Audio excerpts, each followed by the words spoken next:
Good afternoon. I have the pleasure of having my dear friend Andreas here with me in Athens. I'm actually in his offices here. And Andreas is not only the CEO of Marathon Airlines, but also of Kronos Airlines, and has just embarked on a new venture within Nigeria, which joins his operations in Equatorial Guinea and also in Cameroon. And as part of Andreas's commitment to the African continent, he is going to be increasing regional air mobility within Africa. So Andreas, welcome to Jets with Jeff. Thank you very much for being part of the journey. I've got a few questions for you just around Africa and your plans on the continent. So if we kick off, can you let me know sort of what inspired you to expand further into Nigeria and what that partnership means? First of all, in every deal, you try to assess and see if there is a symbiosis in a deal.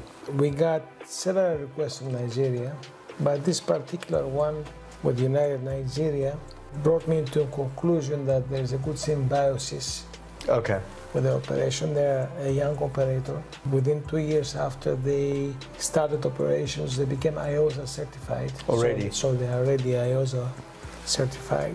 They have a quite good team in place. So their setup built trust and gave me the strength to go to Nigeria. Even though I know Africa, I've been in Africa for many years. Born and raised as such.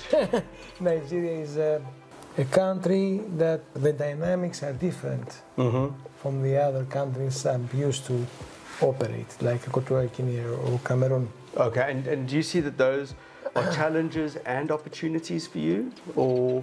Well, before traveling to Nigeria, I was seeing that as, challenges and opportunities. After I spent a couple of days in Nigeria, I felt more comfortable. I see people who are hard workers. Great. They need stable air transportation within the country. To give an example, between Abuja and Lagos, there's a need of 50,000 people per day moving up and down. And that's about an hour sector, right? It's an hour sector. Okay. Those are numbers that were given to me by the CEO of United Nigeria.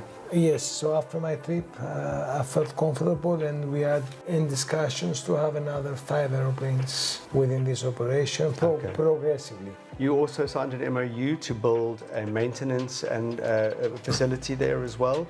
Is that predominantly going to be for the Embraer fleet that you operate, which is a versatile fleet, or will you look at other OEMs as well in time? First of all, between Nigeria, Ghana, Cameroon, Gabon, all the countries in the CEMAC zone that have aircraft, including Nigeria and Ghana, they have to fly either south to South Africa, where you have a facility, which is around 5 hours flight, or north, so coming into Europe, 6 and 7 hours flight, or go eastbound towards Dubai, which is more. Or Turkey as well as an option. Or Turkey as well, which is I think 6.5, 7 hours of flight. It's a long way. It's a long way. There is a need in the region, not only in Nigeria, for aircrafts that are being operated besides the E-jets that are in Nigeria, also the Embraer 145.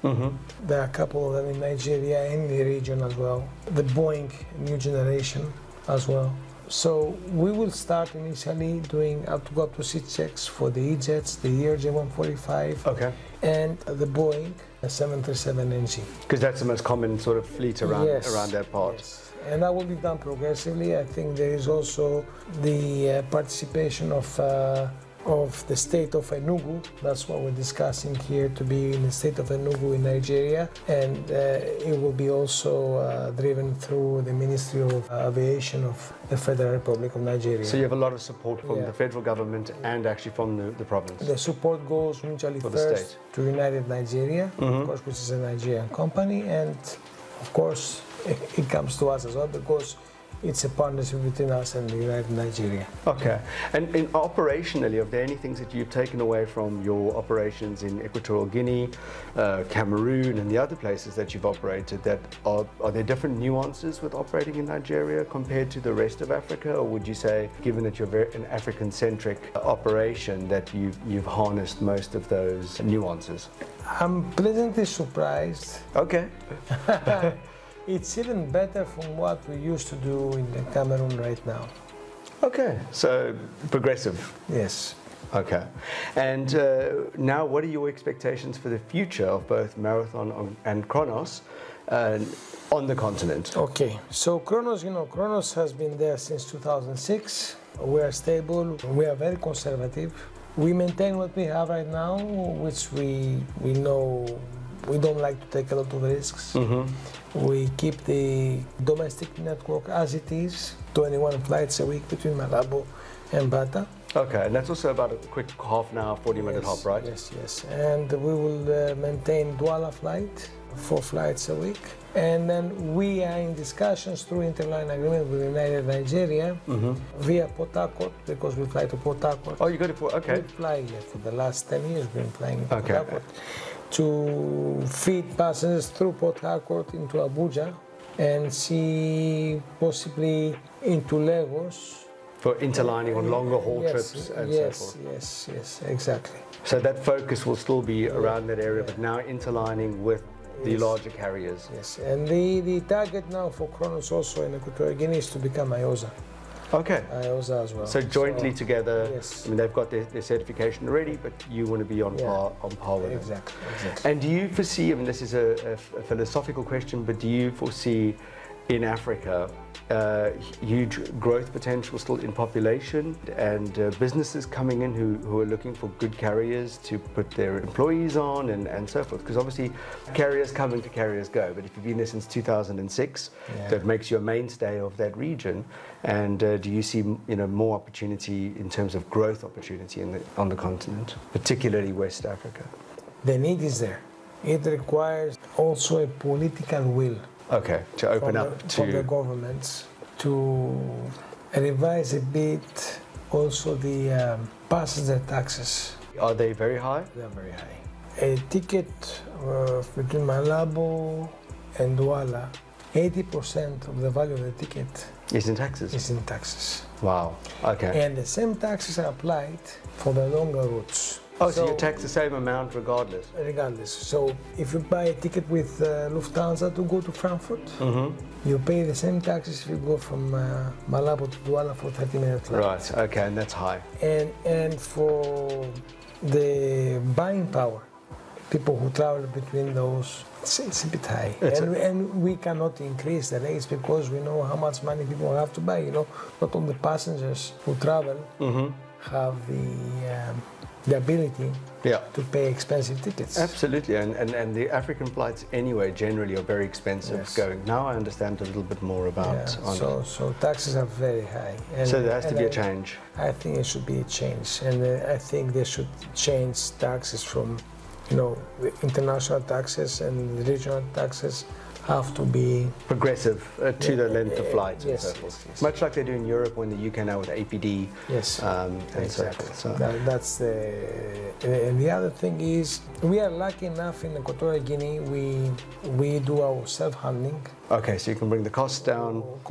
But in other airports like Douala, handling is very high. The cost of handling is very high.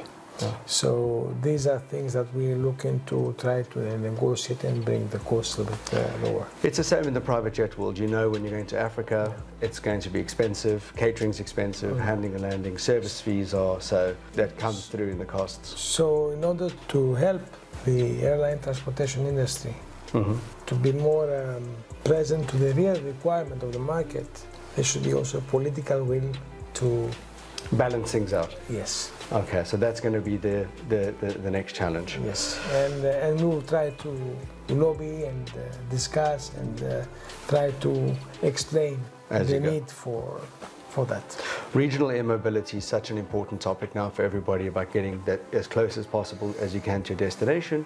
And I think in Africa that's an important point. So I wish Kronos and Marathon a lot of success, especially in your new venture. And thank you for having the time with me during these few days in Athens to take out of your schedule to actually discuss it. And if you enjoyed this conversation, please like and subscribe to the channel, and I'll keep the content coming. Thanks a million, Andreas. Thank you. Thank you so much. Thank you.